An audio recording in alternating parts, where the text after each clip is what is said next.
Hey guys, welcome back to another video. I am Rugved, and in this video we will discuss about my scores, my profile before applying to masters in US. So to give you a quick background about myself, I am Rugved Prashant Bongale, and I am a computer engineering student at KJ Somaya College of Engineering, Mumbai. So now there will be two parts. First will be the fixed course that would include GRE, TOEFL and my CGPA, and the rest and later I will tell you about my in general extracurricular activities which I had done to improve my profile, to boost my profile. So let's begin. The first score which I would like to share is the GRE test score. It was 317 out of 340, which is I think a decent score, not too high, not too low. The split was 164 in quants, 153 in verbal, and 4 for the AWS score was 4. The next score I want to discuss is the TOEFL score. TOEFL I had scored 106 out of 120, and both these exams, GRE and TOEFL, I have given on center, not in the online mode. The split for TOEFL score was 26 in all, 28 in writing. Except for writing, I had 28. Other than that, speaking, listening, and reading, I had 26. The third and one of the most important factors I think is your CGPA. That is something you cannot change very quickly. So yeah, I think this is one of the very important factors which admission committee takes very seriously. My CGPA was 9.4 till the semester when I applied for masters, because I had not completed my graduation at the point when I was applying to universities. So I think for till 6 sem 7 sem my CGPA was 9.41.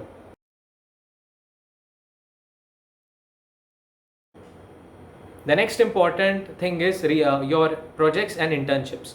So projects, I think if you are a computer engineering student or if you are pursuing master, you should definitely have at least 3 projects which you can put on the resume and would have certain impact or would show the admission committee that you are a computer science student and you have done projects relevant to the field, okay, wherever you are applying. And the second important thing is about projects. One thing I want to mention about projects is you should have live links, like you should have your hosted code somewhere, or you should have the live project link so that someone could access it. This is a very general advice, but I think it would help masters committee to judge your profile.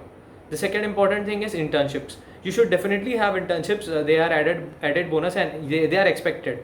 So if you are an electronic student or something, I would recommend you to do internships in the field relevant. And if you are electronic student and want to pursue computer science as masters or something relevant, so make sure that you have internships relevant to the field you are applying for masters, right? So in my case, I had a couple of startups. So I had worked at few startups. There was no very big company, but I think what really matters is the experience, what you have gained from it, and what you can write about it. So that is, I think, one thing the masters committee is expecting you to write about, that what was your overall experience, what did you gain from it, and what was something different about it, some experience which you can write on in the SOP.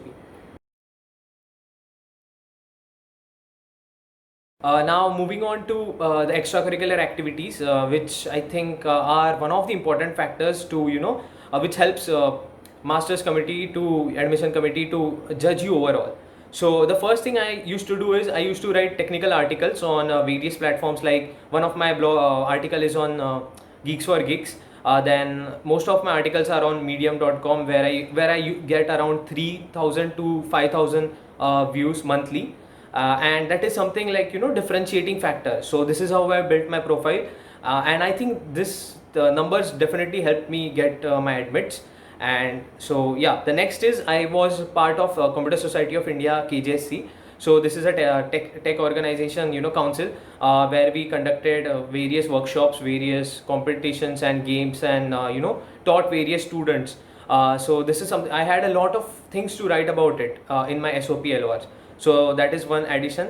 Then the third thing was I was co-founder of a startup. Obviously, we had that's one of the most important thing which had really good numbers. So we started a website where we used to we had some idea which helped a lot of students. And after a point we used to get there were a lot of people making YouTube videos and everything in our startup. So it was a combined effort, but we got over 25,000 views on our channel. And yeah, when I put those numbers on resume, that definitely helped me out. So if you have something like this very special, or something that would affect people, like help people in some way, if you put that, even if you don't have numbers, if you put that in your SOP and LORs, that provides a very good impression, and that's a very good story, I would say. Next important factor is I am applying for universities directly after my graduation. So I have no work experience at all, and even then I think this is an important factor, because a lot of people are confused, thinking that we need work experience to get good admits, but that is not necessarily the case. The next important thing is research papers. So research paper is something which will have a very good impact if you have published research papers. In my case, I had just submitted the research papers, and they were in the review process.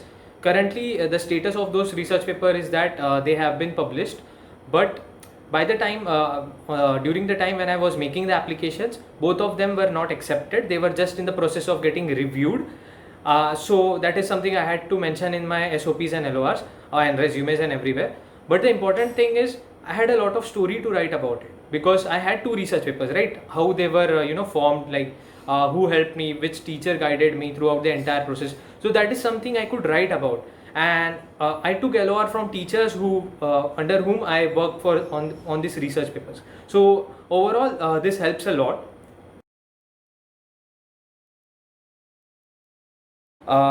Then other than this, I also worked in I did some volunteership at NGO. Like I worked in Robin Hood Army for like 5-6 months, I guess. And during this time, we used to just distribute the excess food to a lot of clusters, or areas, slums and poor areas. We also went to different tours where we it was called academy tours, where we used to teach students who were not able to afford education, or did not have awareness about it. I think this covers my entire profile, and yeah, basically I gave you the gist of my profile. If you want to know the admits and rejects I received with this profile, do check out my other video. The link will be in the description. And thanks for watching the video. I hope it helped you a lot, because it helped me. I watched other YouTubers do the same. I think this is one of the mandatory videos which every master student should make, because this helps a lot.